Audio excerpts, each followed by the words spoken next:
The following podcast may contain spoilers, strong language, graphic violence, and nudity. Viewer discretion is advised. My stomach light needs your stomach light.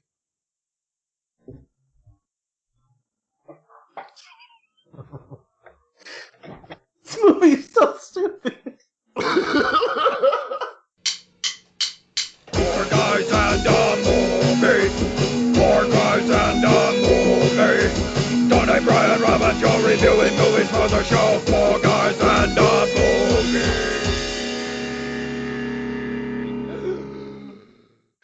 Somebody open the episode. I can't do it. Hello, everyone. It's a 4 a.m. podcast. Our host currently is broken down right now. So right now it's me, Brian, and I'm here with Will. Joe. Tony. and a broken down Rob. Broken down Rob. In this podcast, we try and say we're friends, and we watch movies to see how well they hold up, or like to see if they're. We just do our thing. We try and say we're friends.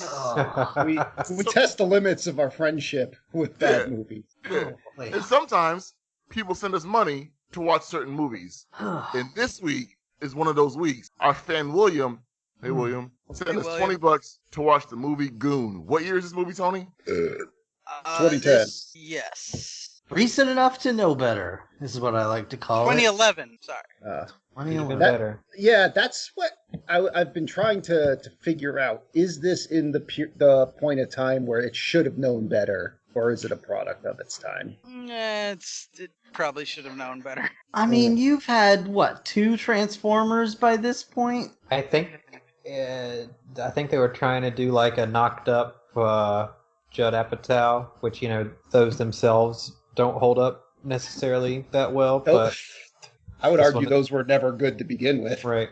Word. All right. 40-year-old virgin? But is this a comedy? Yes. Yeah. That's a good point, because I didn't really... I think I cringed more than I laughed. I think I'm the only one in the group that actually liked the movie. Like I've seen it before, and I liked it when I saw it. No, Okay. we'll get into it. Anybody else? I think I I also reserve have my answers, by the opinion way. till the end of the episode. Anybody else have any history with this movie? Brian's seen it before. Anybody else? I think I it was had seen- streaming on Netflix at one point, and I thought I had watched it, but I didn't remember most of what happened. I had my- seen it before. I don't think I had ever given Sean William Scott any kind of goodwill, but if I had, it was definitely used up by this point, and I totally skipped it. That's fair. Yeah. So, this movie, does it have a history? Was this made in a weekend by 2 kids and like a camcorder? No. Liv Schreiber, did he owe somebody money? Right. Probably. Well, No, okay.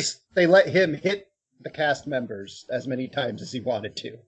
Yeah, so the movie was called Goon from 2011. Michael Dowse was the director who brought you Take Me Home Tonight and Stuber and Coffee wow. and Cream. Okay. So he's like still allowed to make movies. Yeah. I mean, he's Stuber still allowed came to out. make... Stuber came out in theaters. Like, Right, but he's still allowed to make those kinds of movies. well, he knows where his bread's buttered. I guess. Yeah, it's certainly a, there's a common denominator on all this. Well, for one, I should also mention this movie is based, believe it or not, on a book. It is called Goon: The True Story of an Unlikely Journey into Minor League Hockey. You know what? I'm going to go ahead and not believe you. All right, that's fine. Written by Adam Furtazio and Douglas Smith, who believe, whatever you say what you want, but the fact is Douglas Smith is the guy this is based on. There's similar things actually happened to him, and if you watched it all the way through, which I'm sure almost no one here did, during the credits you can see footage of his actual games or actual fights, basically. So that actually Did he have a happened. gay brother? They don't say. Yeah, I don't know from the movie, and I didn't look that deep because I didn't read the book. But, so Brian, have you read the book? No, of course not. Okay, I want to know if the stomach light thing is from the book. Probably not. The E.T. Yeah, I doubt it. Loopy the wolf. Loopy the wolf. That, Yeah, that does not come back. There's no payoff to that. That's why I kind of think maybe Loopy the Wolf was a real thing. Yeah. Just Just because that, shoehorned in there. yeah, that made no sense. But It's like if Napoleon Dynamite made Fight Club. Yep. well, Yeah, I watched shit out of that. With You just did. like, well, with speaking none of of the thought that went into Fight Club. speaking to that point, Or when it's in Napoleon Dynamite, for that matter. if I ever get to speak, that could be because one of our main writers on this was one Jay Baruchel. Nice. Who, for those of you with a confused look on your face, his annoying friend that was talking trash on that web show, that's the dude. Mhm. Now, is he the voice of the dude from How to Train Your Dragon? He He is. sure is. Wow. Okay, They need to that's dub. terrible. They need to dub some of his dialogue into that. Like, hey Toothless, I'll let you make lemonade in my chocolate factory. Just That's Just it. turn He to- really likes to be around toothless guys. Oh yeah. turn to Astrid, ask her if she'd want 50 cocks in her mouth or one cock each month for 50 months. God damn. I just like what who talks like that? People do. Yeah. Yeah. No one I've ever interacted with. Right. And Scummy people. you never will. Yeah. Scumbags. Speaking of scumbags, Sean William Scott gained a bunch of weight and learned how to fight and skate to be in this movie. He possibly was doing it to be in a different movie. 'Cause Forrest Gump 2? no, Kevin Forrest Gump on Ice? Smith was going to make a hockey movie. Uh, I don't know if that was before or after, but I guess he got replaced as the actor anyway. Kevin Smith was? Yeah. Yeah. Oh, and wow. then Well, Kevin he Smith saw this movie and had a big fat heart attack. No, He already has all the jerseys. Kevin Smith did a whole a Canada's trilogy kind of. Oh, he had a period of time where all his movies were set in Canada, from Tusk Goose to Jaws! Moose Jaws. The hockey one's called Hit Somebody. I think he made that. I think they did come out at some point. Yes. They're all Yoga Hosers. It's all set in Canada. Yeah. But yeah, also I forgot to mention, but Jay Baruchel decided to make this because he thought there was a distinct lack of hockey comedies at the time, so he wanted to do that. That's why there's some references to slap shots in it, or slap shot, I should say. There's a And- reason why there's a lack of hockey comedies. Yeah. Yep. But this- Slap shot and They also decided to get in a whole bunch of people, Canadian actors and stuff. They wanted to, make it authentic. so I've got an interesting bit of personal history with what's the actor's name? Jay Baruchel. Baruchel? Yeah. So me and my wife are friends with a guy whose sister is married to him. Oh, okay. Yeah. So you want to get him on the podcast and he can answer for his crimes in person? Yeah, putting him on trial to Yeah. triceratops and diabetes. Yeah, I'm still trying to work that Justin Long angle. So you get Jay Baruchel in That's here. what she said. They're pretty much the same person. Wow. Oh, I'm not okay. going to go on record as saying that, but if we do How to Train Your Dragon, maybe we can get him in here. Alright. Just Skype on in. But so, does anyone want to guess how much money this movie No. cost to make? I What's refuse. the Canadian currency? A duck head or something like that? A loony? I'm going to yeah. say 5 loonies. one Venom on Ice plus one Boondock Saints. It's garbage. Okay. I'm gonna say $19 million. $70 million. Ow. Damn. It was 7-0. Yeah, it's 2010. As in more than Movies are Jurassic expensive. Park cost? Or 2011. Movies are expensive. I guess maybe I left out a thing because I didn't think it was maybe interesting enough, but maybe I should have mentioned that due to its low budget, you can also see that most the other actors in it only have like 5-letter names. It was to save money on the uniforms. But this had a budget of about $12 million.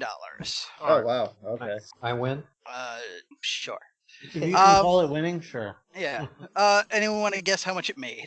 Enough to get a sequel, oddly. About $20 million. Oh, yeah, I'll say 30 mil. Go with 50. I'm going to go with absolute shock that this actually was in theaters. And that means nothing. It was actually $7 million. Okay, so I win. Oh, Oh. Jesus Christ. Closest without going over. I win. Well, if it makes you feel any better, I recently heard about a movie that came out in 2017 that grossed $400. Was it that Korean? Or sorry, Snow White? 400,000. It was 400,000, I believe. Was it that Korean Snow White movie? No, that hasn't come out yet. Actually, that's coming out like in a month. Oh, okay. The fat shaming one. Yeah. Yeah. Except it's not actually. Well, Is yeah. there a trailer for this? There is, yeah. It's just Yeah. marketed really poorly. It was mainly just one poster made everyone think it was fat shaming, and Right. but anyway, yeah. But that's so the poster they went with. That's the thing. So, who's in this movie, Joe?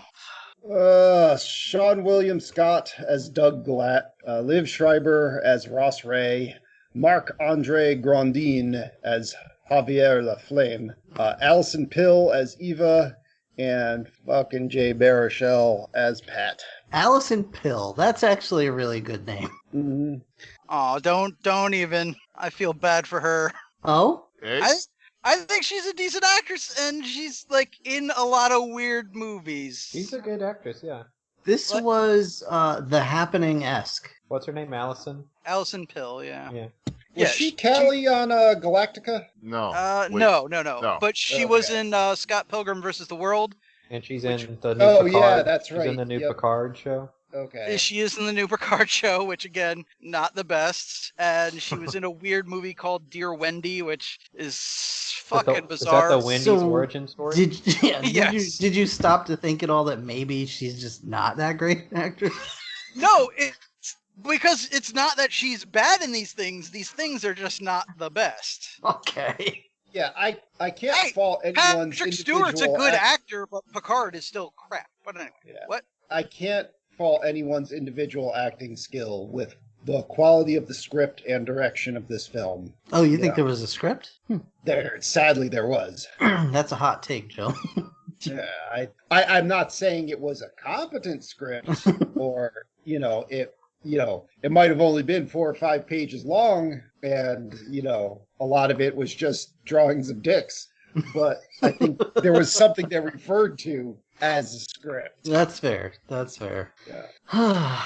So, this movie then. Yeah, based on a true story. Sure. All right, Eugene Levy's in it. Oh, yeah, for like... Of course he is. He came in to film for a day and a night.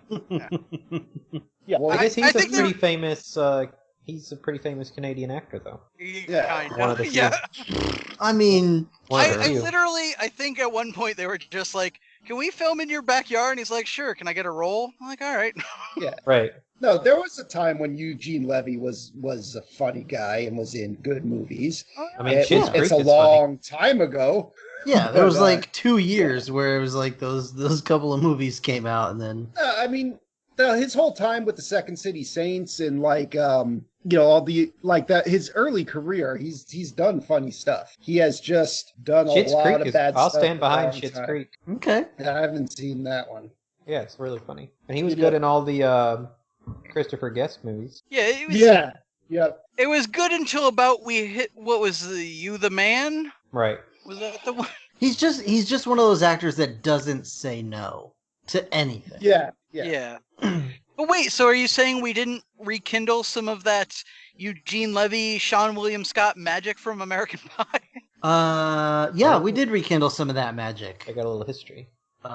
Yeah, that's all I can say. Yep, So we got that magic. The boys are back. We see a hockey fight, and we just see a bunch of blood hit the ice. It's a and douche fight.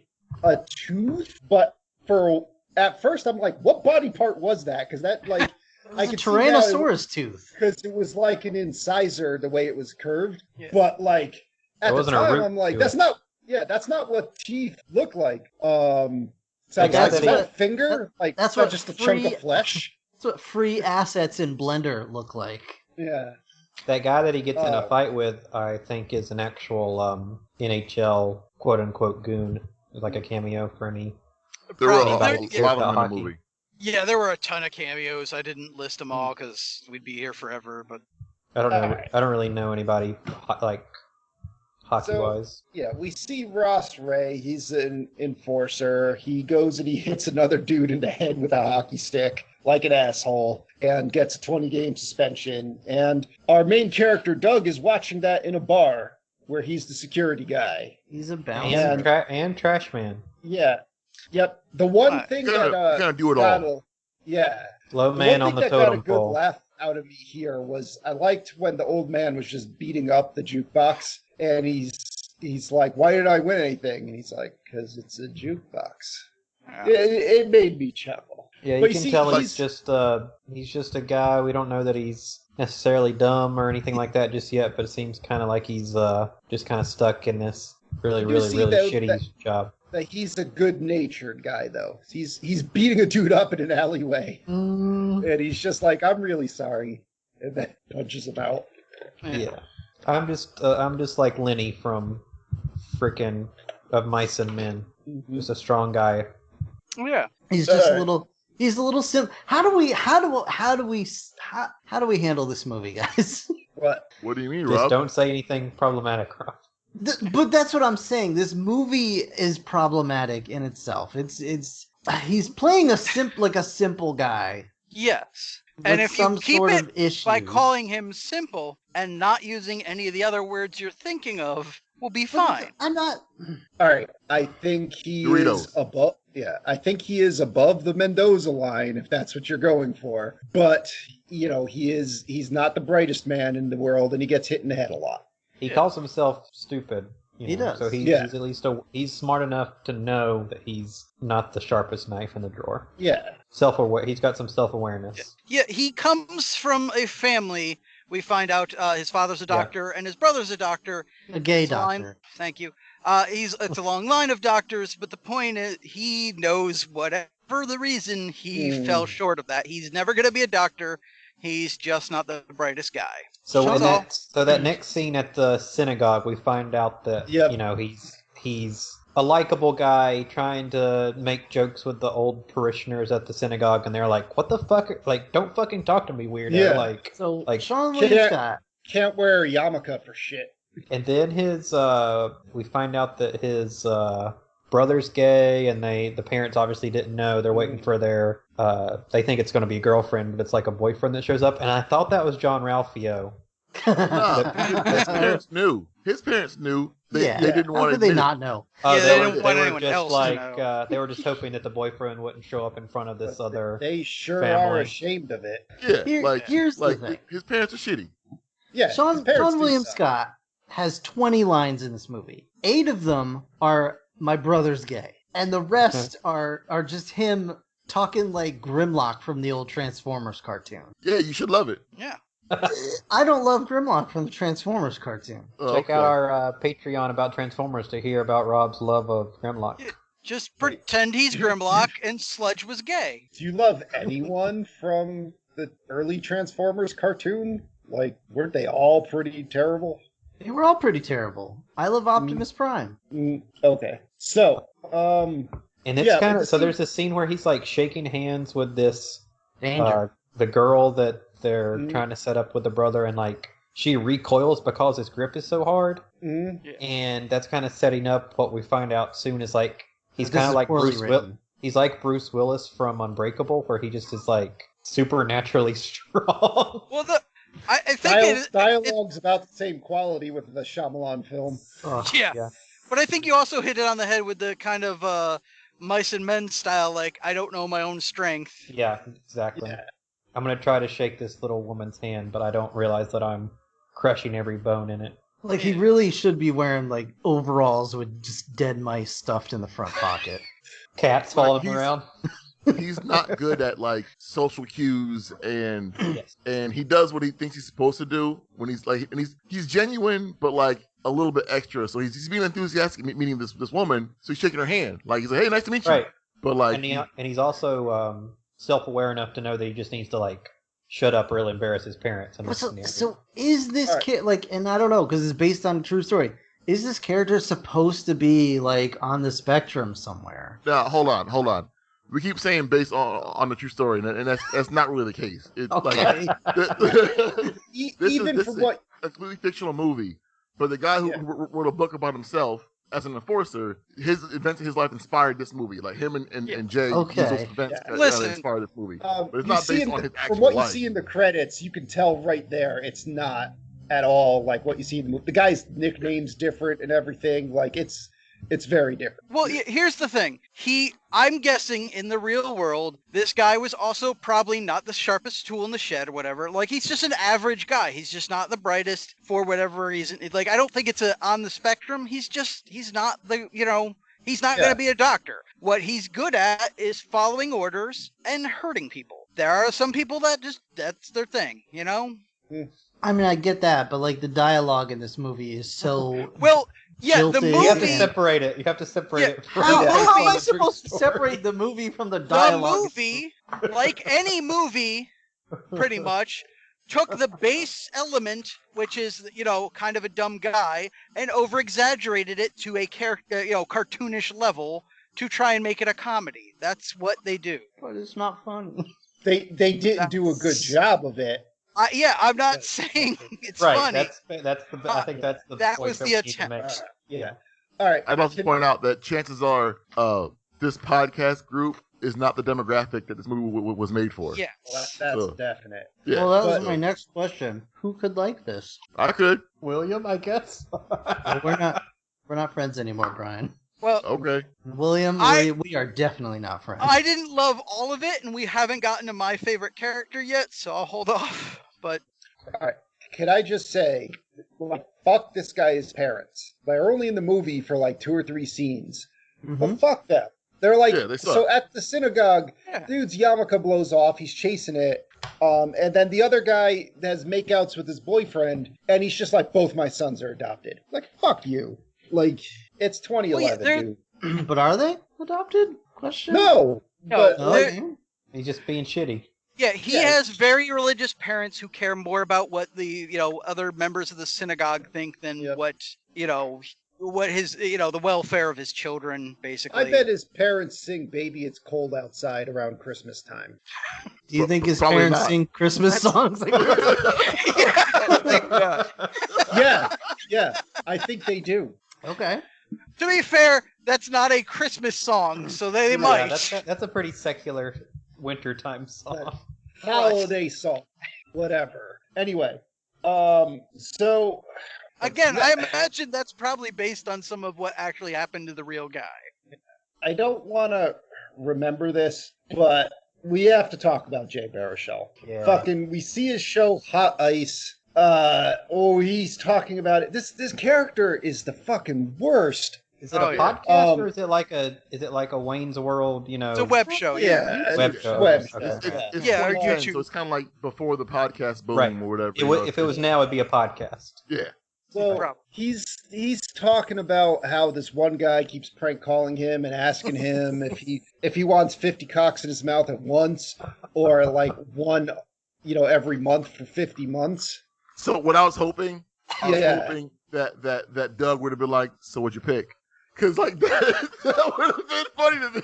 Like, that would be funny dialogue, but it's still basically it's the like I could see Doug saying that. He would just like miss the cue and just be like, which one did you pick? What would be funny? I mean, I'm sure this came out before Guardians of the Galaxy, but it'd be funny if they made it like Drax, where he was so far to the one side that he didn't get sarcasm at all or anything. That was like That's basically what you're dealing with. Well, look, because again, he's not that far into stupid. He's just an average dumb guy. Right. Tummy late, but So, dude, you've worked with dumber. Don't even try it. All right, you're not wrong, but so Doug expresses his feelings. He's like, everyone's got their thing that they do. I don't have a thing that I do. He feels like he wants to find somewhere where he belongs. So, but the he only likes corn solutions, dogs. the only The solution fun is that all around him. Pat here can come up with is, let's go watch a hockey battle. Right. Well, a hockey game. The game is a fucking bench clearing brawl, which happens a lot in this movie for some reason. I don't think whoever made this movie knows what hockey is. Like, Well, I don't know. Oh, go ahead, Tony. Well, it's again the movie. It's a hockey movie, but its focus is on a dude who gets in bench clearing brawls. So obviously, even though maybe you'd only get like, I don't know, I don't watch hockey enough, but like let's say you only get 2 or 3 of those a season. For the purpose of the movie, you're getting one every fucking game because that's what the story's about. So I don't know much about hockey either, but what I kind of have learned from friends and stuff, the fighting used to be way more prevalent, and then especially like in the majors, the NHL, they really curtailed that over the last like 5 or 7 years.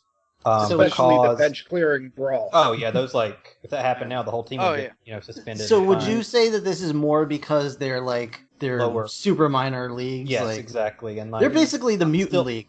Still don't know if that's acceptable, but like an event happened like in 2007 where like a guy punched a dude so hard in the back of his neck that it like paralyzed him and he could never play hockey again. Yeah. And the guy like was charged with assault outside of an actual court, not just fined by the league. So like since then there's been a ton of things enacted where like fighting and all that stuff does not happen as much anymore, at least in the majors. All right. I will also say this in somewhat defense of this movie. Sorry. Hell is this noise weird? I swear to God, Will, every time I try and talk, some kind of horrible garbage comes out of your freaking mic.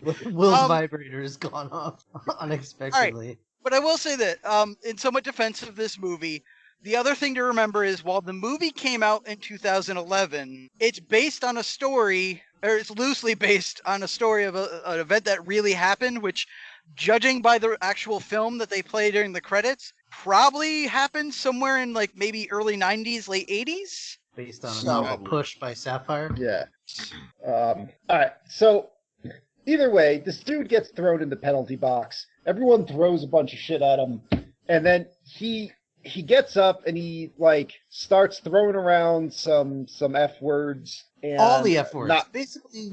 Not the fuck words. The F words. Yeah. And, bundle of sticks over here.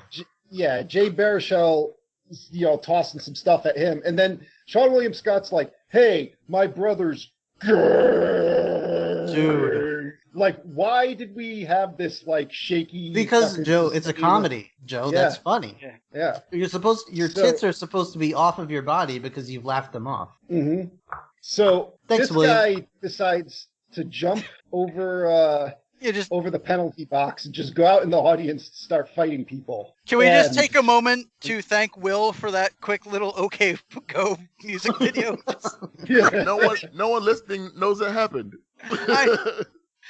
That's just for me. So, all right.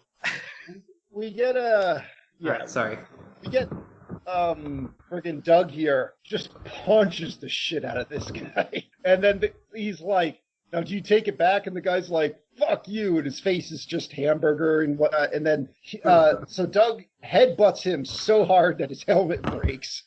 So this is another scene where we learn that his like forehead is impenetrable to the human punch. He's thick-skulled. Yeah. And Will might not be aware of this, but Matt, one of our recurring podcasters here, also has a skull that can like smash through a brick wall, as does his brother. So he tested out Jackass style. That's been proven. So I was like kind of jazzed after the scene. I was like, that was kind of cool. I wasn't so keen on the language they chose, but at this time frame, I think that's something that would have been said. I did laugh out loud when the slow motion thing happened. What? It's mostly being used by the villain of this scene. So. At least it's not glorified. The shittiest people are the ones saying it. So yeah. Right. The villains. So everything that I felt jazzed about though is wiped away with this next scene. As we get now, we're actually on the set of Hot Ice, Pat's web show, and he's over here crotch chopping like X-Pac from 1999, making weird noises and yelling "boner genocide," which in 1999 I probably would have found funny, but it's 2011. Shut up, dude. Yeah. Who was that? I'm like, who was that for? God, this character sucks. It was for 1999 Joe. It was for the 19 to 23-year-old, immature, sports fan who they still exist today.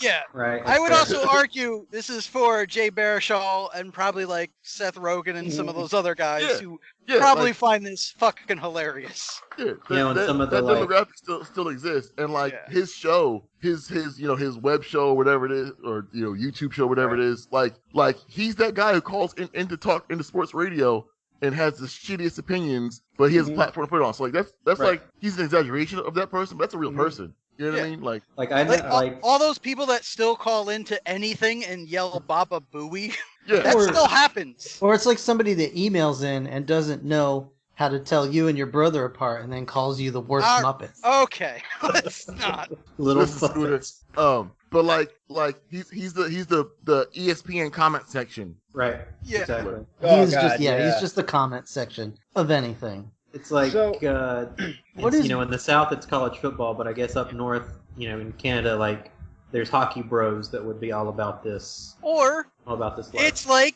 if Logan Paul was Canadian and not Californian. There you go. Fair enough. So, what is boner genocide? Explain this to me. It's two words that he thought were funny when they linked them together. Oh, okay. I didn't know if it had like a meaning or something like that. I'm not cool. It's like lit. What's lit? So boner genocide. Yeah. Okay, there you go. All right. So we get to hear from two callers. The first guy asks him if he likes hot dogs, and Doug is like, "Well, I like corn dogs because you don't need a bun." The bun goes all the way around, and it's on a stick. Mm-hmm. And then he says something about like putting his dick in his mouth or whatever. Jay Baruchel yells a lot. The director of the show quits in protest, as he should. And Jay Baruchel's like, "Well, I guess this is the last episode of Hot Ice. Let's take one more caller." And the guy's like, "Oh, I'm the coach of the team that you saw last night. I saw you fight that guy. You want to come for a tryout?" Jay Baruchel's like, "Go fuck yourself." And then his production guys are like, "No, it's the real guy." And Julian and Ricky are like, "It's the real guy." Yeah. Yeah. And then Doug's like, "All right then, I'll see you tomorrow at 2:30. He always tries these comebacks where he just says the same exact thing that someone else said to him. So I've met a person like that for real. I worked at a place where one was like that, was hired, and literally the reason why he got hired is because when he got interviewed, he just nodded his head and said back the last thing the person interviewing said to him. Yep. And he got through months on the job before someone was like, "This guy doesn't know what the fuck he's doing." And I was like, "Yeah, you hired him." And he was like a really shitty comeback guy. I'm gonna need to know off air. He was just a really shitty, just employee too. Like, he yes, just didn't understand but anything. To be fair, Brian, after a while we got to know him and we let him join the podcast. Now Will's a member, so it's all good. Come on, I'm quick-witted. Yeah, he's just slow everything else. People like me, I get by. All right, so we cut to the tryout the next day, and for whatever reason, he brought Jay Baruchel, and he's just yelling annoying things the whole time. There's no way Jay wasn't coming. There's no way. Yeah, I don't think this was show, a choice. knowing his friend's going to be a hockey tryout, there's no way he was going to not come. So this dude cannot skate. Skate. He's wearing his figure skates. He's wearing figure skates. Yes. Yep. Because they're his gay brothers. Because we need to throw that in. So I think we've established his brother's gay. I think we needed to be forcing the hammer down on everyone. I think we can stop with that ourselves. Yeah, that's what they say. I know. We'll let the audience know. Anytime we mention his brother, it's mentioned that he's gay. And I'm just repeating the lines from the movie. We don't need to do it every time, though. We don't need to do it every time. His brother only had figure skates. This is the part I don't get. He shows up. He's in a uniform. He's got he's got the full their style uniform. He's got a stick, but they didn't give him skates. That was for a shitty joke. I mean, that's all it was for. That's all it was for. I for just them want to say the joke that we were trying again. not to say. Yeah, I'm just pointing out, like that's the thing. Is like we're just forcing in bad jokes that are just so. This is a Great Scott production, is what this is. Yes. Okay.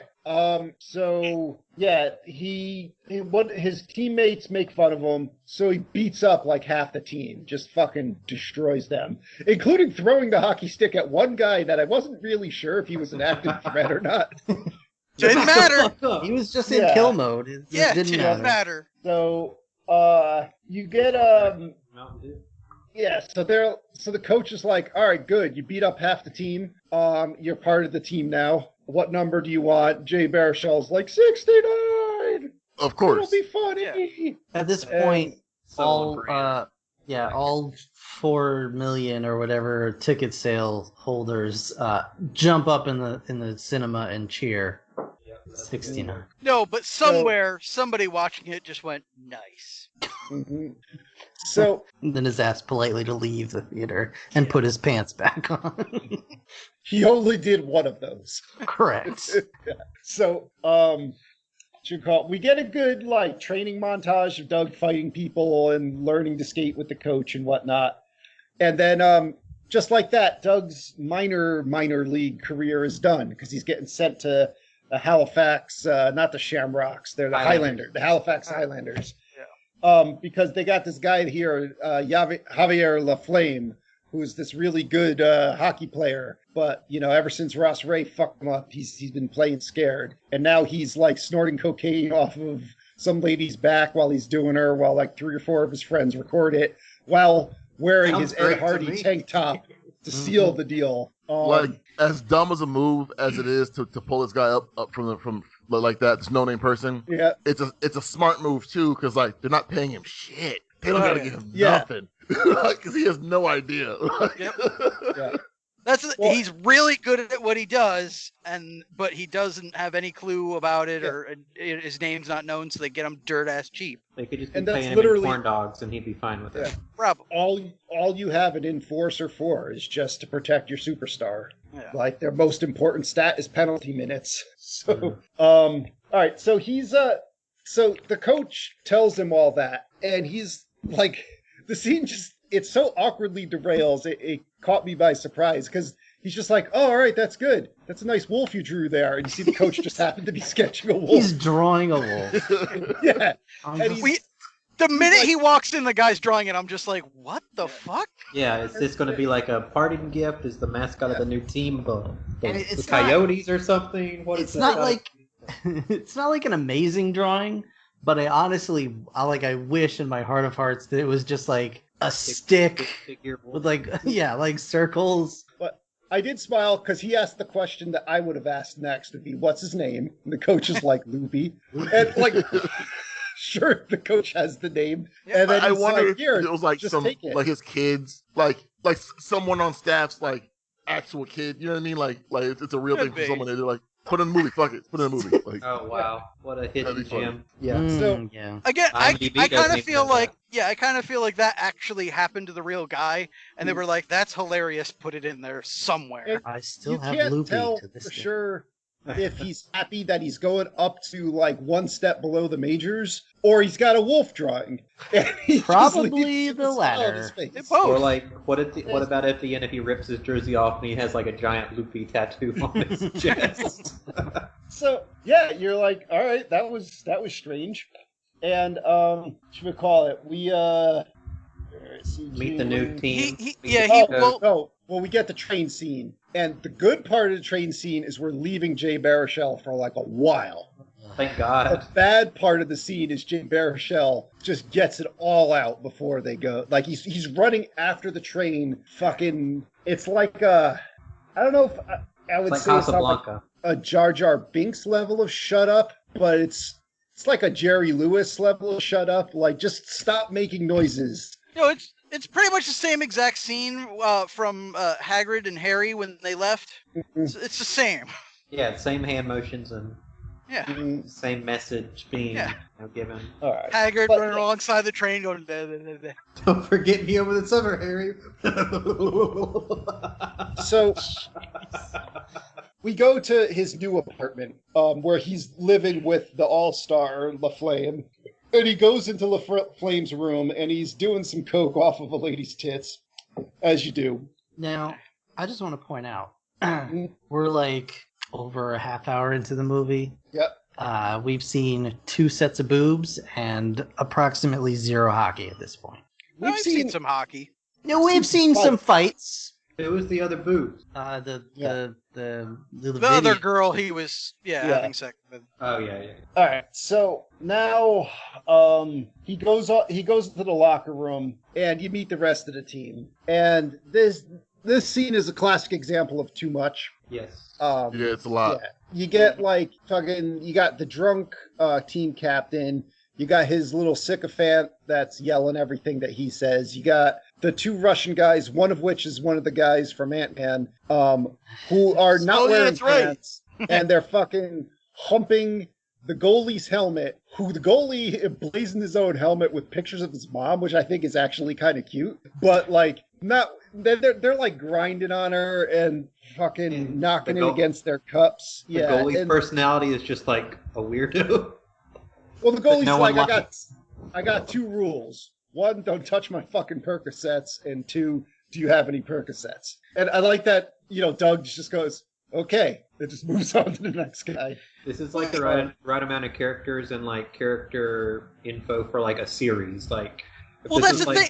I think they wanted that like ragtag group and like make this kind of like a like dodgeball or something, but they don't give it the proper time or anything. If this were Major League and we were following each of those players progressing to different degrees, like we were following LaFlame and Doug like more so, but like the other characters in Major League, like Cyrano, had his progression with Jobu and all that, like. And Wesley Snipes' character had his thing. But like this one is they're just there, basically. Yep. So they're there for like 1 or 2 jokes and then that's it. Yeah. Attempted jokes. They serve their purpose and then they just fade into the background. You see LaFlame is totally not a team player. He steps on the team symbol on the way out while everyone else avoids it. Looks high out of his mind. You get the worst fucking national anthem. Like a Roseanne Barr level national anthem here. Yeah, which leads, by the way, to my favorite character. The announcer? If you're not paying attention to this announcer, he is by far the best part of this movie. Which is not a high bar. That's, whatever, but like... It was funny. The whole time, like, there were several times where I would, like, go back in a scene because because something else was going on, and he was just talking in the background. But if you pay attention to what he's saying, it's way funnier than most of the dialogue in this movie. And I recognize the guy that plays I recognize the guy who plays the new coach as a guy from Sons of Anarchy. It's like the only really thing I know him from. And it's weird to see him being like kind of normalish in this, like you're just stereotypical coach character.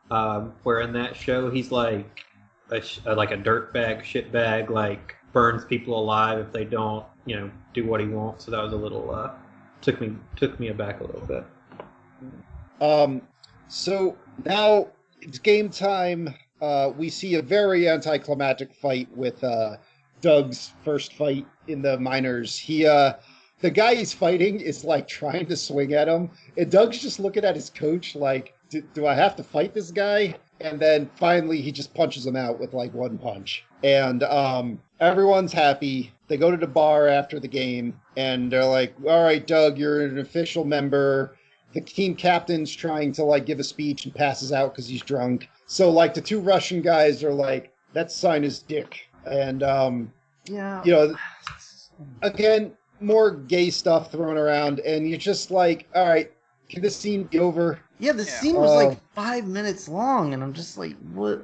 We get it. Sign his dick. Don't sign. We don't care. Just move on. But it's a lot of like dude bro humor, which I'm sure those dude bros that like this are probably laughing their tits off at it. It's just not as much for us. It's hard for me to fathom like, okay, one, you pay actual like money to go see this in a theater, and like you're laughing at that. Just like so far from my realm of being. You know, like it's just not I don't know, very odd to me. It's just not funny. So now he goes back home. LaFlame's like, dude, that was a nice fight, but why are you trying to like win the game or support your team? And he's like, because I'm a team player. It's our team. And he's like, all right, we'll see you in a month if you still feel that way. And then it's funny because not funny, but it's this whole movie is like Doug's trying to find his place to belong, and so now he has a place that will accepts him for his strengths and talents, whatever. And so of course he wants to like protect it and keep it. You know what I mean? Yeah. So like this little the flame is like the opposite of that. He's like, this, what's it doing for me? It ain't got me nothing, so I'm just gonna fuck this place. And Doug's like, yo, like we're in this together. Like it's the team. Like what the fuck? So now we cut to another game where Doug is coming out of the penalty box and he decides to stay in the game even though the coach doesn't want him there. And he just kind of stands there like an asshole while the team skates around him and scores a goal that costs the Highlanders a game. So like Doug fucked up and they were real close to a win, but they didn't get it. So Doug's all sad. So now he's at the bar while the two Russian guys are just making out with these two chicks. And he's just sitting there. And this is when we meet Eva. She comes in. And then Wally comes in. Yeah, he might as well. So I like how just another couple of robots. She's introduced, like her first words was like, "No, no, we aren't breaking up. My phone is breaking up." So like she has a boyfriend from the beginning. So you already know anything she does at this point after that, she has a man. So like she's just she's being like a shitty girlfriend. Right. Yep. Now I can't tell you exactly what they say to each other.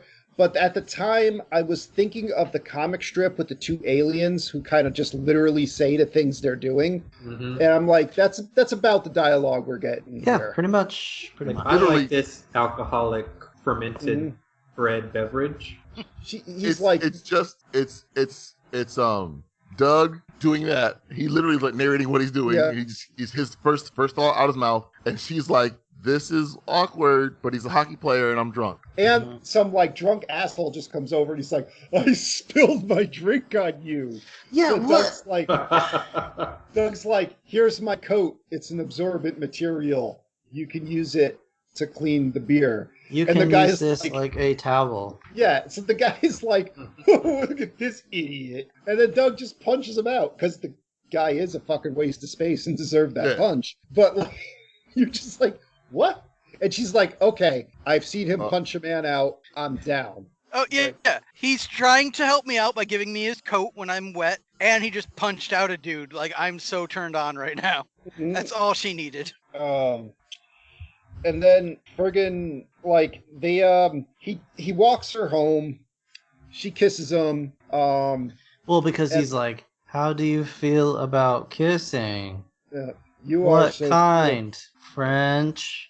Then she's like, okay, I gotta go. And he's like, I'm gonna watch you walk up the stairs to make sure you're safe. And so he's a sweet shit. Yeah, he's a sweet guy and he means well, but it's so awkward. So we cut to the next game and fucking like they're talking about we gotta go out there and play gay porn hard. And like then this speech is something. Like because Doug is Doug, he's the only person who gets inspired by this shitty ass speech. The guy goes from like his wife's divorcing him and how some other players were playing with divorce. They got divorced, but their wives didn't take all the shit. It went on all this whole spiel. He starts talking about getting hard. We got to be hard, and Doug's eating it up. Like Doug's like team, and then the rest of them are like, fuck this guy. The captain's little brown nosers like repeating all the important words and freaking. All right, so they go out there and Doug fights another guy in this game. I put awkward discussion between Doug and girl, so I'm assuming that Doug and Ava had another conversation. And now we get to the point where Jay Baruchel's back and he brought Doug's family to a game. And this one, Doug gets his first goal when the med student guy fires the puck off of Doug's ass into the goal. And, I mean, still counts. And yeah, Halifax wins the game, so they're freaking out. And frickin' now they go to Out to dinner. Out to dinner, yeah. And I liked the restaurant owner. He was cool, where he's like, free donaires for everyone. And then he realized what he said, and he's like, oh, free donaire sauce. And then, like, a minute later, you see him walk back there, and he's just in front of everyone. He's like, water down the donaire sauce. Fat chat foul. Yeah. So, fucking... Doug's, like, actually says something fairly profound here when he's talking to his parents. What does he say, though, Joe? What does he say? What are the words that come out of his mouth? Not the first half. The first half is fucking terrible. But his parents are like, he gives his parents the game puck, which they refuse to take, and his parents are like, have you ever thought about, like, the fucking consequences of what you're doing, and the brain trauma, and the injuries, and all that? Too late. And, yeah, he's like, they're like, you could be a doctor or something. And he's like, I'm stupid, I can't be a doctor. He's gay, pointing to his brother, for, like, no reason. Then he says... stupid and gay like 10 times, yelling it in front of the whole restaurant. There was a reason for that though, like because his parents are trying to ignore the fact that his brother's gay, like they're shamed by it, but somehow, and he's like, fucking, it is what it is, like he's a fucking human being, so pay attention to it, shit, like fuck. Mm-hmm. So he's like, look, Dad, I'm not smart, but I am strong. I have somewhere where I belong. I have a jersey with our family's name on it. And I protect people, and you should be proud of me. And his dad's like, you're filth, and just gets up and leaves, essentially. And the brother's like, I respect you, but I have to go. They have my passports. Yeah. But, like, Doug should have just been like, oh, and when I'm making more goddamn money than you're freaking, than both of you, like, we'll see about that. Because, I mean, if he goes up to the majors, he probably will be. But either way, his parents are just shit, and like that's the last time they're in the movie. But you're like, come on. No redemption for them. All right, so. Well, like, no, they show up at the end, but. Oh, do they?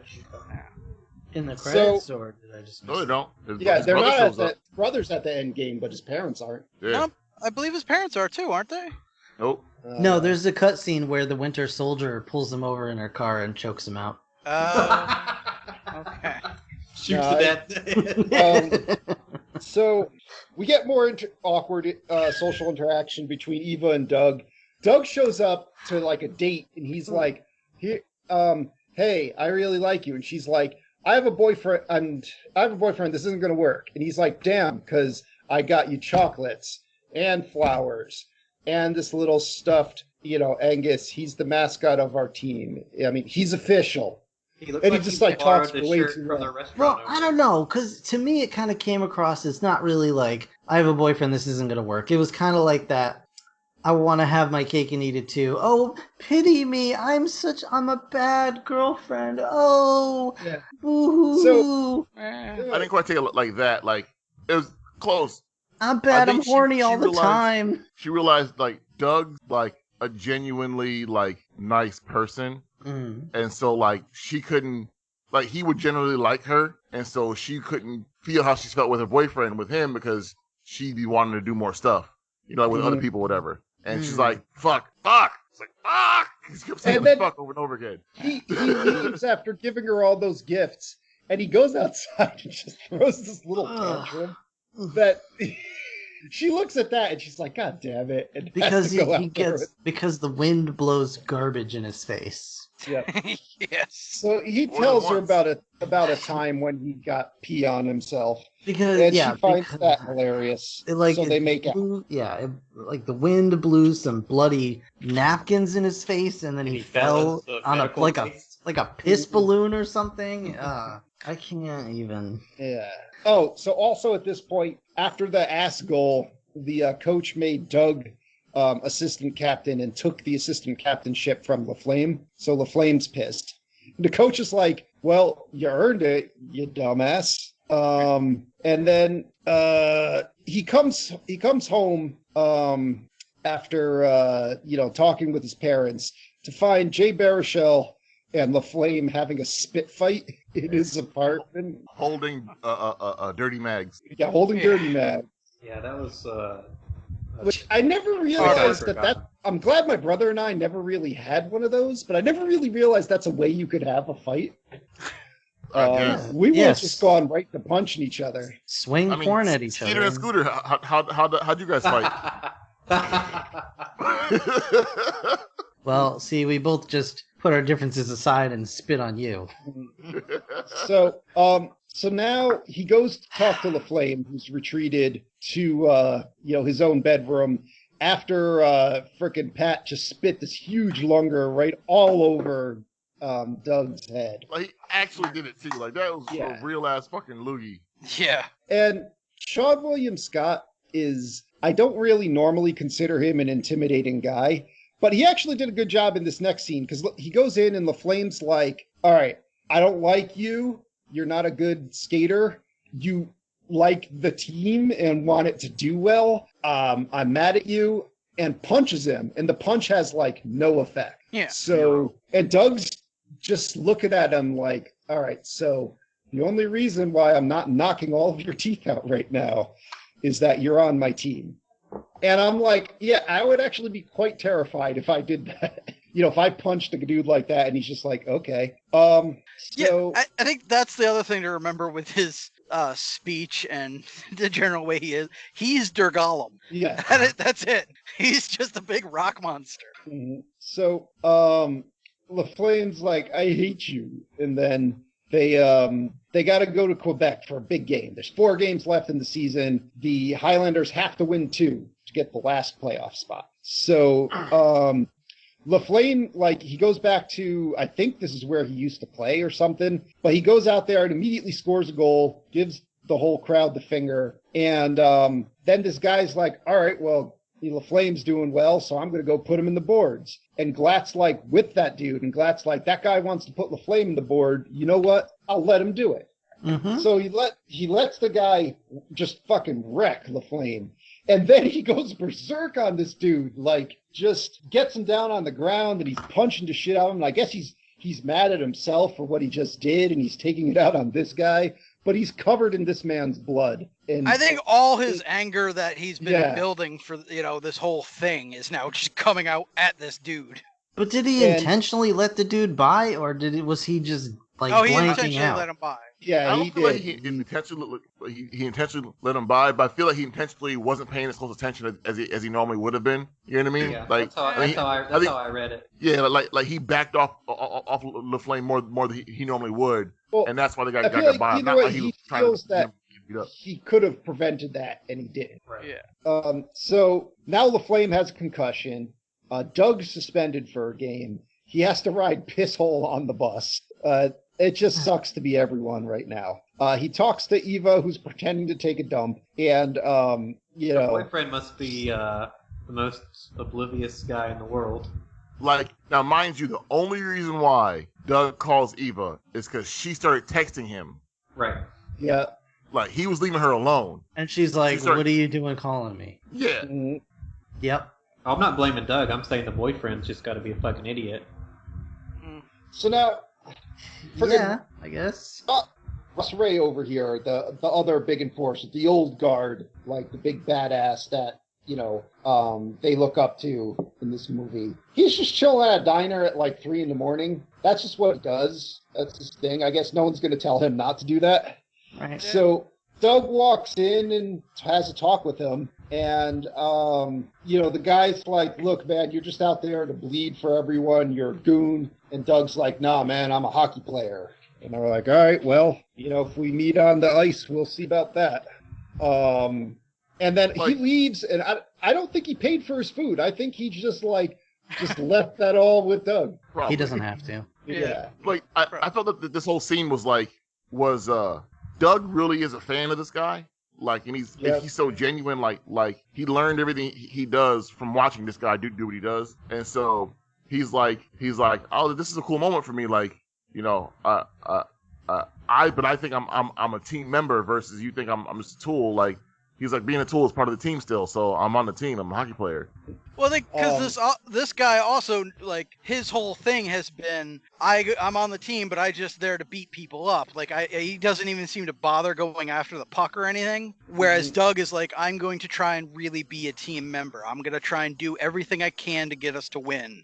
This other dude is like, I'm just there to beat people up. And almost at that point in his life, he's just there to get the paycheck, too. Doug's there to protect his teammates so they can win the game, where this guy's just there just to fight. Yeah. You know, and he thinks like that's what the people want him there for. So he's like, look, man, I respect you, but if it isn't obvious yet, we're going to have to meet on the field of battle before this movie's over. So this is the game that Doug suspended, and Ross Ray over here just kicks everyone's ass while Doug is powerless to stop him. And we get to watch a really sad fight when the team captain decides he's going to fight Ross Ray. And Ross Ray's like, are you sure? Like, okay. And then he just beats his ass. Well, do you think the captain was like, well, this dude's retiring. I got to be able to say I fought him at least once. Maybe, yeah.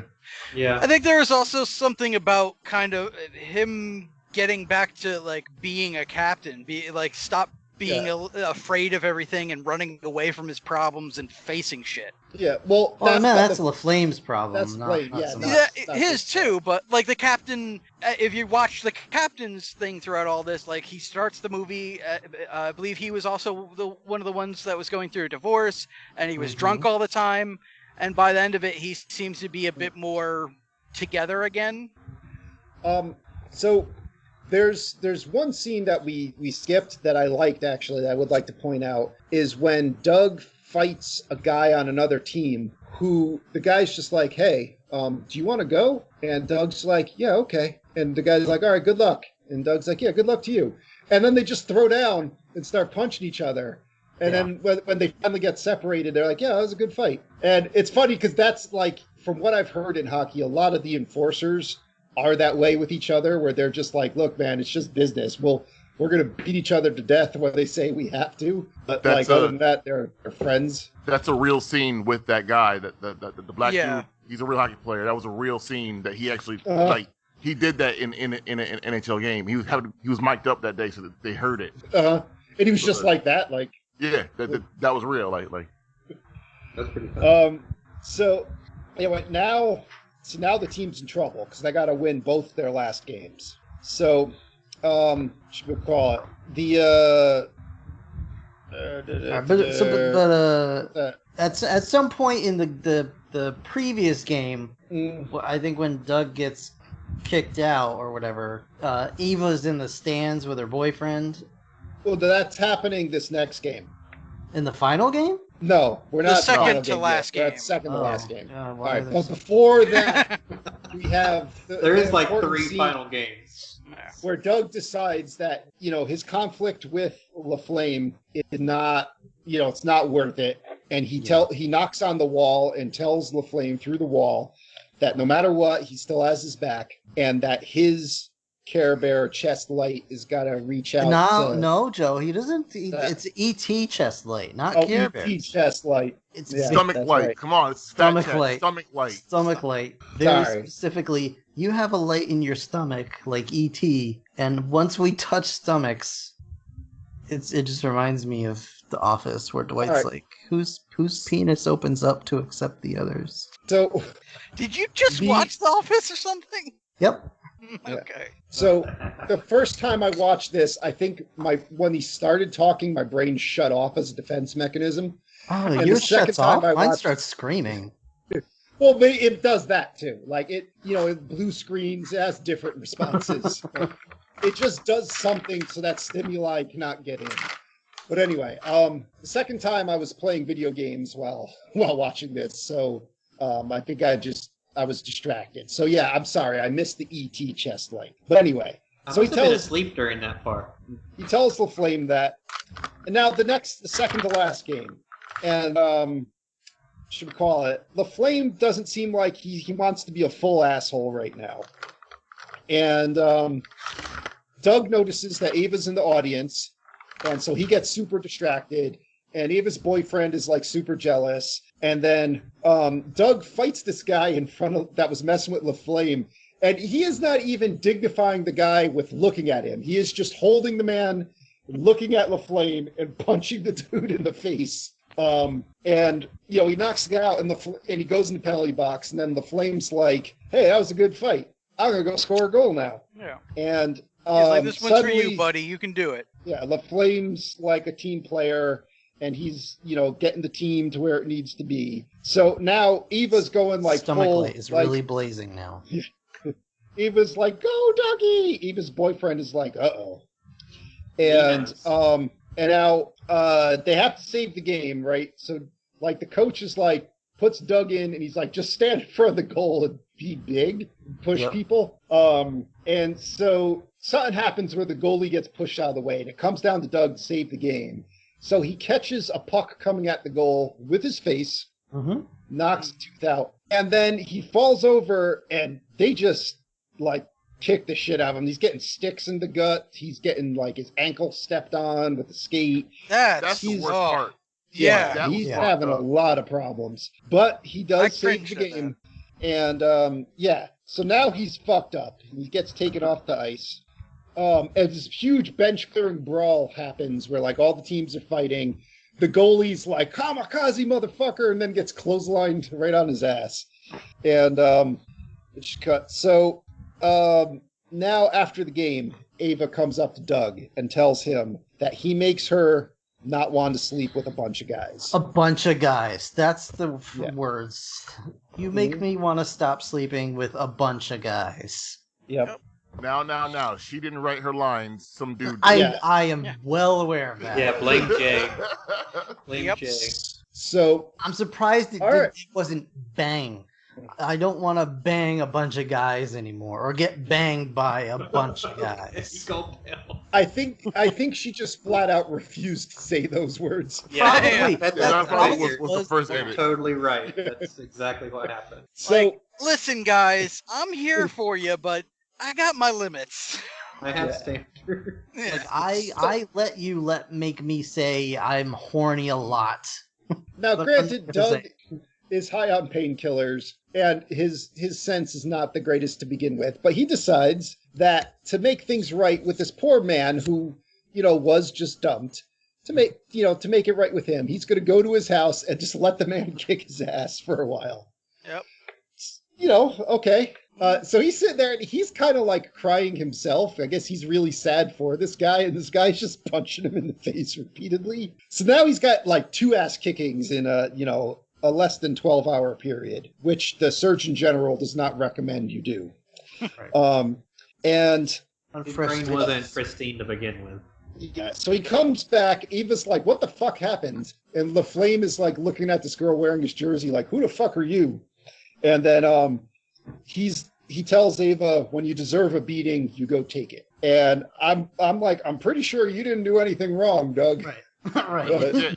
She was exercising her free right to choose whatever. Yeah. I mean, did you take it for her, I guess? I don't know. Yeah, I think he felt, he felt bad enough for his part in it, and he, it's not like he could say, "You should go take a beating for this." So he... Nah. She should be wrestling with the Lil Kev situation she's found herself in. But all right, so now we get the actual last game, must win for the Highlanders. And they're fighting the Shamrocks, who also must win to make the playoffs. It's Ross Ray's last ever game, unless they make the playoffs. And the pump-up scene for this, like the hype scene, is actually cool. Like, I like them getting off the bus to Scotland the Brave. I like them, like, you see Ross Ray's, like, punching the wall and screaming, and, like I'm like, all right, I'm pumped for this fight. Yeah. And we get the game, and, it's standard hockey fare for a while. The Shamrocks take a 2-0 lead, and now Ray signals to Doug, it's time. It's the boss versus the thug. Let's do this.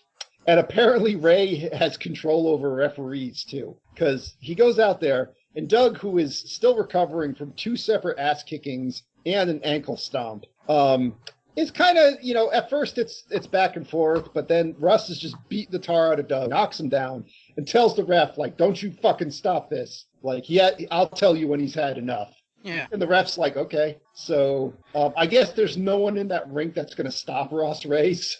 It's his last game, Just let him have his much. fun. Yeah, I don't know if that was more of a, like, this is his last game, let him do whatever, or if that was a, I'm afraid if I try and interfere, I'm getting my ass beat, Yeah, so he knows where I live, and I'm not going to... Yeah. So now Doug pretty much breaks his ankle, gets up, takes another beating, falls down. Again, Ray's like, nope, it's not over yet. And Doug's face is just hamburger now. And he gets up and throws this, like, wild, spinning, ankle-breaking haymaker at Ross Ray and, like, knocks the tooth that you see in the beginning of the movie out and all the blood. Mm-hmm. And Ross Ray's like, yeah, well, he's knocked out at first, but then when he recovers, he's like, all right, some kid beat me up. Yeah. And Doug is dragged off the ice to the waiting arms of Ava, and they're in the locker room. No one's attending to Doug. Doug is probably dying. No. And he's just sitting there cuddled with Ava, while LaFlame is just suddenly he's like the LaFlame of old, and he scores 3 goals, and the Highlanders win. And the movie ends with Doug sitting on a bench. It doesn't even say they win. It just says they're ahead with like a minute and a half on the clock. Sure. Yeah, and Doug just looks up at nothing, and he just says, "I think I nailed him," and the movie's over. What a weird what a weird everything. I was really hoping that it would be like The Simpsons, and that Ray and Doug would just throw off their gloves and hug each other. Maybe start making out on the ice. Do a little dance number. Yeah, that'd be pretty good. That'd be hard with the broken ankle and everything, but... Well, you could still get the scene of, like, will Doug, can he do it? He's got some adversity he has to overcome. True, or if they, like, rip off their hockey jerseys and it's, like, glittery outfits and, like, oh, my leg's not broken, it's a jazz number. No, you know what? They get into a fight, they start like pulling the shirts up over their heads and whatever, so they both end up shirtless, and that's when they realize they both have tattoos on their chest of Loopy the wolf. Or he finds out that that's his real dad and he was adopted. Loopy! Why did you say that name? I was just going to say, under Loopy it says Bertha. They both have 3 nipples in their exact same place. Loopy was my dog's name. Oh boy. So, credits roll, and we get some scenes of Doug the Hammer Smith or something like that. Or I don't even know if his name's Doug. I didn't know. But the actual guy, and some hockey fights hockey fights just, they don't do it for me. Like, it's 2 people standing there holding each other with one arm and just throwing the same punch over and over and over again into each other's head. I don't know. But anyway, so you see that for a little while. And then they act like, you see the Hammer getting off the ice and his eyes all fucked up. And he's like, I'm not going to lie, I can't see straight right now. And then, like, it's over. Okay, thanks. Cool. Yeah. Like, so glad we spent that extra time. Yeah. All right, we're going to take a quick break and be back with our thoughts. I got to pee. Okay. Me too. All right, peoples. That is what's rotten skates? What's rotten in Denmark? Yeah. All right. So on RottenTomatoes.com, critics gave this a score of you're gonna yell. Critics gave this a score of 81%. Sure. Audience gave this a score of 71%. Sure. That's their thoughts and opinions. What about you and yours, Rob? You sad sack of whatever. I mean, obviously, this movie's not for me. I'm not a hockey person. I'm not a bad comedy person. And I'm not I am a poorly written movie person, but this is a little too poor, even by my standards. I disliked very much watching this film. It made me tired. It made me angry. And then my anger made me even more tired. Definitely don't recommend it. And it was a bad time. And I cursed William's name, for putting us through this. The end. Okay. Speaking of cursed Williams, Will, what'd you think? Yeah, so I'm a little bit more of a sports fan than Rob. I do enjoy sports. Hockey's not really in my view as far as that goes, but I do like sports. I like sports movies. There are some sports comedies that I enjoy. This is not one of them. It was, I don't know, just not my brand of humor. Like we said at the beginning, it's like the knocked up 40-year-old virgin, but like taken to the next level where it's like a lot of gay jokes, and that's just not something I find funny or something I'm, like to watch. A lot of weird humor about the main character's intelligence. But what I will say is I enjoyed talking about it with you guys, so I think it might be one of those that would be more enjoyable had we watched together, or I don't know, just like I said, I was kind of nodding off at some points, and that's really not what you want in a sports movie, where there's supposed to be these, climaxes of sports action and all that kind of stuff. So I'm gonna not recommend it, give it like a C minus. And in recommendations, I would say some things that we mentioned in this episode: Major League, Slapshot. I'm sure there's some other sports comedies that I'm just not can bring to mind right now, but those kind of are the classics. So yeah, that's me for you. All right. Also, is like Riverdance happening above your head or something? Me? Yeah. I think it's his air conditioner. Maybe Will's just I've got a he's fan running on right now, showing his love for sports movies. Yeah, I've got a fan on, but it's been on the whole time. Okay. Sorry. All right. Anyway, Brian.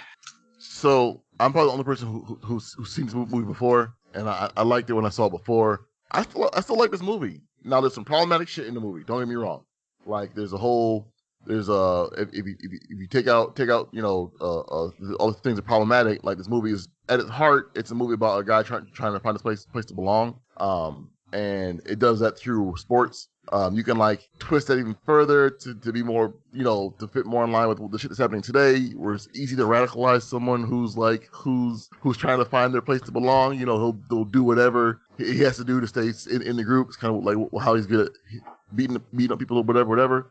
But I think this movie has some heart to it, and so the heart of this movie I dig. But I can totally understand why people wouldn't want to watch this movie at all. I get it. Like you have to be okay with stupid, immature humor. You have to not be super offended when it comes to some like shitty jokes, whatever. So I get why this would not be everyone's cup of tea.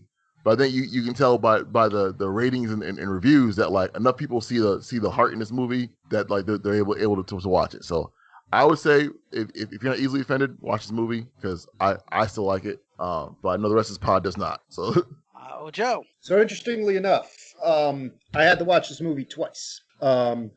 So I watched it, about a week ago, thinking we were recording the next day, which turns out we were not. And my reaction was very much like somewhere between Rob's and Will's. Like I was a little more mad than Will, not quite as mad as Rob. And then I had to watch it yesterday. And the second time I watched it, I would say my review is a lot closer to what Brian had to say.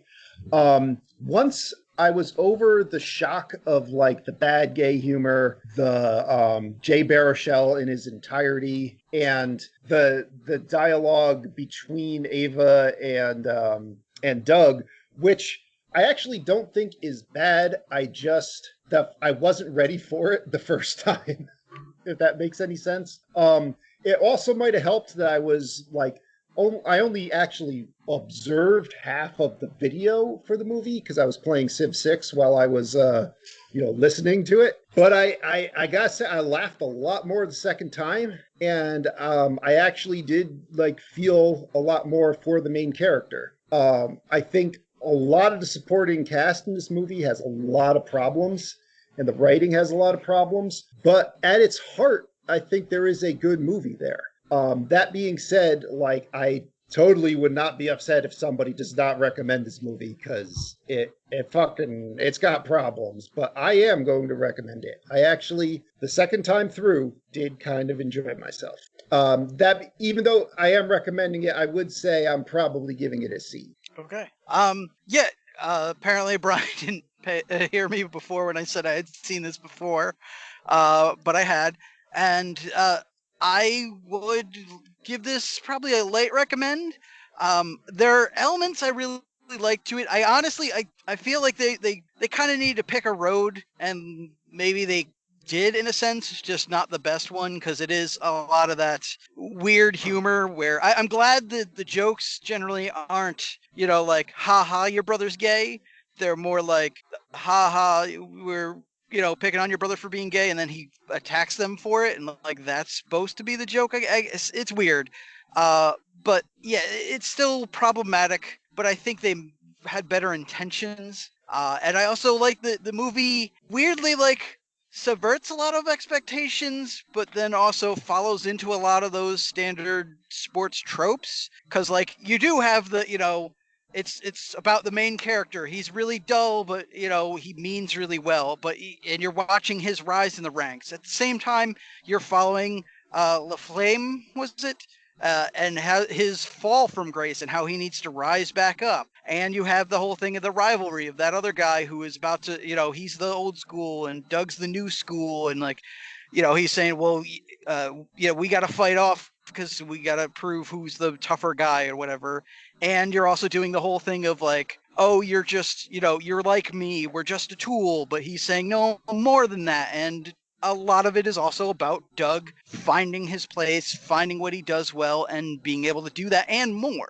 So, like, I appreciate a lot of that stuff, but it also goes against a lot of it with, like, instead of having that big, rousing, cheering moment of we won the big game, it's literally we're almost towards the end of the game and we might win, but we're going to cut to black before that because it's not really the point.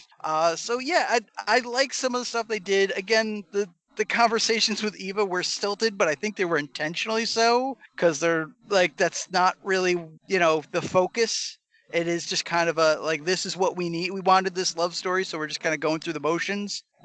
So it's very, like we're getting to the point again, like those aliens in the comics, like Joe was talking about, we're almost talking literally about what's happening rather than like, how real people would talk about it. So it's a weird one. And again, I get why a lot of people wouldn't like it. And if I was more into hockey, I might be more into it. Or if I was more into that kind of just toilet humor style, I might be more into it too. But it's enough for me to say it's a well-made movie. I see what they were trying to do, and I appreciate that. So I would give a light recommend. So we're kind of split on this one. So I'll just say Goon and Slapshot, whichever one you prefer. Goon is the movie we just watched. Yes, but most of us recommended it, but not all of us. So we have 2 recommends, 2 not recommends, and a light recommend. So we're kind of split. So instead of choosing to recommend Goon or choosing to recommend something else, we're gonna do both. The Mighty Ducks. No, that might be better. No, I feel like Slapshot. That's not better. If we go back and watch Slapshot, it'll probably be like just as problematic. Probably. I don't probably find for it different problematic reasons, necessarily. The part that bothers me is they had one joke throughout the movie that they just ground into the floor, and it was just chaos and noise to me. Like everybody's yelling all of the time, but the dialogue is like this podcast. Which is why I try not to listen to this either. And like, it's just, that's what got me. The dialogue was just awful.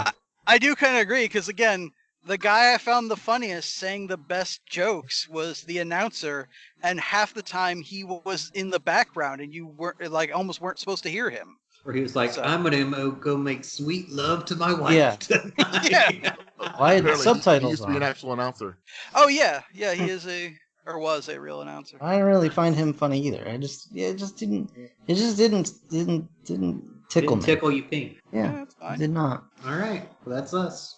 That's it for this movie, but William has not yet released his death leg grip on our throats because we still have 2 more movies and a whole crap load of emails. So we're going to go ahead and get through a couple of those, read a couple of emails right now. And yeah, so stick around, guys. And who wants to read some emails? And girls. Who read the last email? Brian. And Brian? All right. What is... Okay. So. Put that email somewhere. What? Or how do I? Yeah, what's I'm doing the freaking email account? I'm doing We're the not old. going to say the email account password on air. Oh, Really. wait, we're recording right now. Yeah, we are. My bad. It's okay. I'll just put it in the chat. Okay. So Joe, you can read this one. Tony will read the next one. Oh, good. Does this have a title? The title is "Shopping for Little Horrors." Okay, good. You said horrors, right? Sure, whatever you want to say. All right, so we waiting for Will? Nah, just get it. Hey guys, initial reaction and memories. Growing up, this is one of my favorite musicals. My aunt had a bunch of musicals on VHS, and we went to her place a lot growing up. This also seemed to be on the KTLA Channel 5 weekend matinee every 6 months or so, along with Born in East LA. I forgot about Born in East LA. Yeah. Cartoon. I am shocked that I didn't remember the cartoon until looking it up after you mentioned it. I love cartoons, and this definitely would have been in my viewing lineup. I probably repressed the memories because it's so bad. Yeah, it was. I don't remember anything about it, but judging from that picture, it was probably fucking awful. Oh, it was. Studio exec's ass in Audrey's 2's face on the 33-minute 40-second mark. Wow. I mean, wow, Rob. That was an amazing catch, and I salute you for it. But good grief, man. Thanks. I have no idea what you're talking about. I don't remember that at all. I'm like a goldfish. I'll list the episode at 33:40. All right, so see Fallout my previous Boys, response better. Yeah, not Fallout right Boys Ghostbusters. Honestly, I really enjoyed the first 10 seconds or so. I felt there was a lot of promise to make the song less cartoony. For me, the song is indelibly associated with the real Ghostbusters cartoon. But for some reason, at the 15-second mark, they transition to, remember in Beetlejuice when Lydia releases him and he goes carnival on the Elder Deets? Great moment, even awesome music, but going from spooky to carnival music was a very poor choice for Ghostbusters. Will. That's Fallout Boy. Yeah, I would say Fallout Boy featuring Missy Elliott was not a good choice for anything. Wait, that's is Missy Elliott in the song? Ghostbusters one? Yeah, in the Ghostbusters song, yeah, for the new movie. I didn't know that. I didn't see it. I don't think I've ever listened into the song long enough to hear anybody but the Fallout Boy guys. I don't remember that either. It's there's a breakdown in the middle, like around the guitar solo where she has a verse. Yeah, and the guitar solo they talk over anyway. So or sing over. I don't know. That song's a fucking mess. I mean, and I can't stand the Fallout guy's voice or the Fallout Boys, their singer's voice. Fallout Man. Yeah, I like Fallout Boy. He's pretty cool, but not the band. Well, Jiminy Jillikers. Or Thank Vault you. Boy, I should say, not Fallout Boy. Thank you for that email, William. So this next one that Tony is going to read to us is actually about Batman and Robin. Or is it Batman? Batman and Robin Nipples Forever. Let me pop that into the chat. I'm sure is an actual porn movie. Oh, I'm sure. Oh, I get the long one. Good. Okay. That's what she said. So, hey. All right. So, sadly, I listened to the Batman Robin cast mostly in the car and at home. And while I took mental notes about things I wanted to comment on, I can't remember any of them. So this is mostly going to be Batman Forever comments. Okay. So not really Batman Robin. So B-Man Forever memories and reactions. I remember looking forward to this movie and even liking it mostly. The thing I don't like was the color of the film, or didn't like was the color of the film. The previous films were dark. Yes, there were some color with the Joker, but it was muted. Plus boiling acid. This one oversaturated color. What? Oh, this one oversaturated the colors. Sorry. It also made it a little too campy. The light and life of Tony was that Tony was speaking about. I know I Wait, what? I am terrible. Sorry. And it's worse when it's in a weird format. Sorry. The light and life that Tony was speaking about. I know I laughed out loud at Chris O'Donnell's line, Holy Rusted Metal Batman, at the time and even now. I think it was a really nice homage to that Adam West series. I don't remember what the light and life. Okay. Anyway, It was his ET light in his stomach. I guess. Wow, I wish I had a brain. So I have at least one set of the McDonald's glasses in my storage at my grandparents' place. LOL. Good for you. That wasn't sarcastic. That's cool. Checking out the movie still, I didn't realize Chris O'Donnell's costume had nipples. I remember the Clooney bat nipples, but had no idea it started with this movie with Robin looking at more of the stills. Then they added Batgirl with Alicia Silverstone, and everyone gets new costumes. Batman loses nipples, Robin keeps them, and Batgirl gets torpedo chesties. Jeez. Sorry, torpedo chassis. I like torpedo chesties. Yeah. I like torpedo chesties. Tony's celeb who disappears at the 20 Disappoints. disappoints. Jesus. It changed. The word difference changes it. Yes, no, I know. Tony celeb who disappoints at 25.3 mark. So you're saying someone like Shooter McGavin, Happy Gilmore, or David Sims Tin Cup? Don't worry, Tony. I felt the pain with all the issues of Hulk Hogan. I was an adult when all of these issues came out, but it was still painful.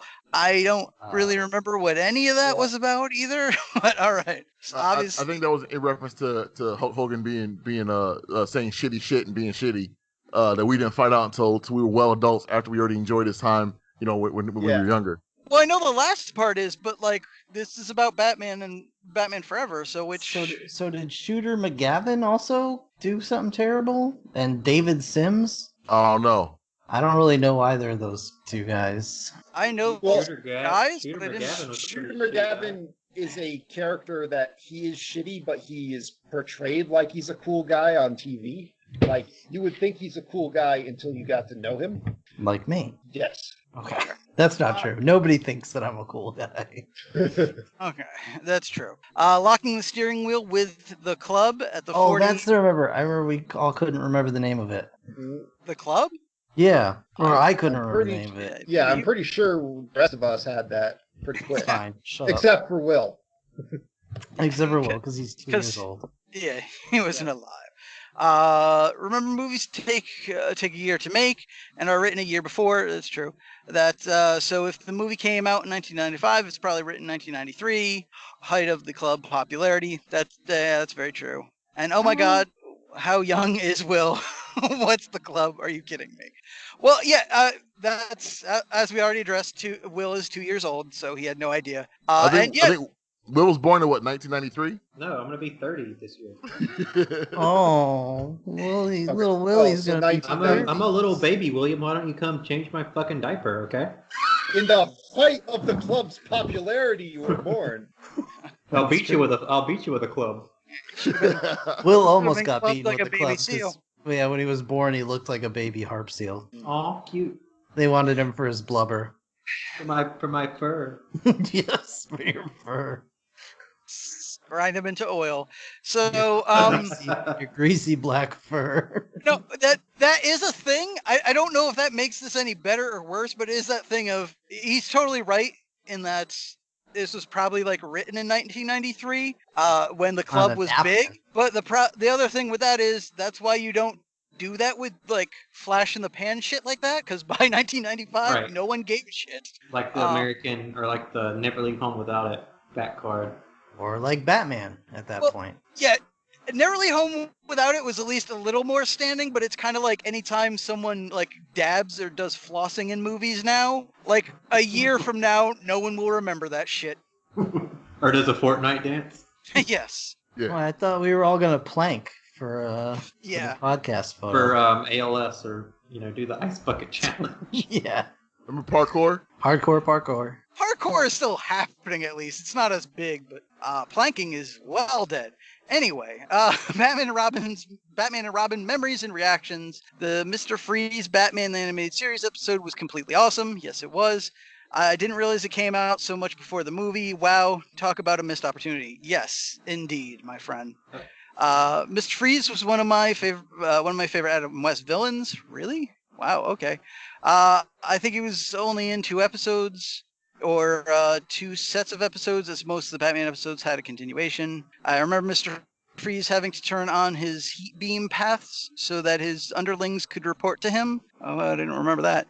And that's about all I remember. Sadly, other than I liked him. I don't remember much of him. I know he was in the old series, but I didn't remember much of that. But anyway. The bat nipples. I remember the commercials being so stupid with the nipples and everyone making fun of it. And I remember seeing some kind of behind the scenes thing talking about the costume and how Arnold's weighed 120 pounds or something beyond as well deserved crushed on Alicia Silverstone, and seeing the movie just for her. All right, dial back a second. Okay. Oh, sorry. Arnold's weighed 120 pounds or something. Period. Beyond my well-deserved crush on Alicia Silverstone and seeing the movie just for her, I put most of the details out of my head. Because it sounded like you were saying Arnold Schwarzenegger crushed Alicia Silverstone. That's honestly kind of what I thought it said. It was a well-deserved crush. It was a well-deserved crush. Or she wore his costume, and it was like, what's her name from Masters of the Universe? Yeah, that's what I was thinking. Like, her pelvis is being destroyed. Alicia Silverstone will never have children. Okay, so I actually agree with Joe's synopsis of the movie. It's an abysmal and terrible movie, but should not be forgotten of how bad it is. That's fair enough, I guess. Have you guys seen Ninja Batman yet? Because if you haven't, oh boy, are you in for a treat. Please let me know. I would consider paying for you to watch it. Oh God, if it wouldn't cause you to stop accepting my request. I think you already burned that bridge, my friend. Yeah, he talks about that right there. Yeah. LOL. Although the Hulk Hogan movies are paid for, might have already done that. Oh yeah. All right. So yeah. Does he mean like the animated Batman movie, like the anime? Recent. No, okay. The ones where he's just killing everybody. I don't know if I watched all of it. I have not seen. Wait. Now, was this they put Batman in feudal Japan? Correct. Yes. Why? Because Batman. Because they wanted to. Because Batman is the only way DC can make enough money to keep pumping out other bad movies. Make a new damn character. I mean, I'm not necessarily against those kind of what-if stories, but that one, from what I remember seeing of it, was a little like, this just not really working. I remember I started it and didn't finish it, and like that's for an animated Batman thing. That's like saying something. But that's the thing. Like most of these DC animated movies. Oh shit! Is Becca home then? Yes. Or somebody. All right. So I'm gonna read one more. It's short, but it's called Joe's Birthday. Must be read on the podcast as promised. Oh. And William says, "Bwahaha, you said you were going to read the messages. Yeah, here you go." And he says now, as Vizzini from Princess Bride, "You just fell for the third classic blunder. The first being never get involved in a land war in Asia, and the second, of course, is never going against a Sicilian when death is on the line. The third is never give an opportunity to someone willing to take it." Now, as Peggy Lee, which I'm not going to do, thank you, he wrote you a poem. "It seems like happiness is just a thing called Joe. He's got a smile that makes the lilacs want to grow. He's got a way that makes the angels heave a sigh when they see little Joe passing by." And as me, William, I'm not doing your voice either, William. "Happy birthday, Joe. Our tastes in movies might run opposite, but I wish you nothing but the best on this and every future birthday you have. P.S. I'm sorry about the movies I'm sponsoring. Well, not really, but you and the others have my sympathy. Will." William, that poem touched little Joe right in the chest. Touch little Joe. He's going to touch little Joe later, too. Also, Joe, check your I mic. can neither confirm nor deny that. Oh goodness Well, here's my the funny mic thing. doing something weird? No, you're fine now. Here's the funny thing about that. I was gonna say it's also amusing because now some time has passed, and now Will also owes a birthday message to Rob here. But of course, as we already know, he can't tell you or me apart from a piece of toast. Right. So I'm guessing you won't get anything as flowery. Right. So we'll just move on. Right. Rob is the one that did the Vizzini voice, William. And Tony is the one that read the Batman one. So Read in quotations. Figure it out. In our cast of impressions, Tony is cast as Stallone #1. Ooh, all right. What? #1 on the call sheet. Because we all play Stallone whenever Stallone's talked about. Oh, that is true. But Tony's like Stallone #1. Yeah, he's the best Stallone for sure. Yeah. I'm just the boiling acid guy. And apparently Vizzini. And apparently Vizzini, when I have to be. So, thank you for those emails and movies And birthday wishes. And birthday wishes. Yeah, thanks, William. Thank you. Yeah, just thank you for listening. Thank you for sponsoring. Thank you for taking part. So everybody, that's going to wrap up this episode. We want to thank you so much for listening. As always, if you haven't already, check out our Patreon page. We've got some cool stuff going on right there. Right now, a couple of us guys went and watched the War for Cybertron anime on Netflix, and we reviewed that. So anime that's in quotation marks. Anime in quotation marks. So that's a thing that we did. And we're going to try really hard to actually start getting some regular content up on that Patreon page for y'all. So definitely check that out. That's patreon.com/4am podcast. As always, you can email us at the4ampodcast@gmail.com. As you just heard, we enjoy getting emails and we read them on the episodes as often as we can. So definitely do that. And if you want to check out the rest of our episodes, you can check out our website at 4ampodcast.podbean.com, where you will find our entire archive of episodes as well as merchandise. Go ahead and buy yourself a shirt because you like us or because you need something to, you can use it to soak up liquid like a towel. You could cut them up into make little 4am podcast masks now. Maybe, but I don't think you're supposed to do. It's got to be like a proper mask these days. Any hoots, we thank you so much for listening, and we will see you guys in the next episode. Deuces. Bye. I'm gonna go hockey fight Becca. Good night, everybody. Becca will kill you. Yeah, that's not gonna go well. He's just gonna go touch Little Joe. Salt Little Joe. Hockey fight Little Joe. Just hold it with one hand and just punch the shit out of it with the other.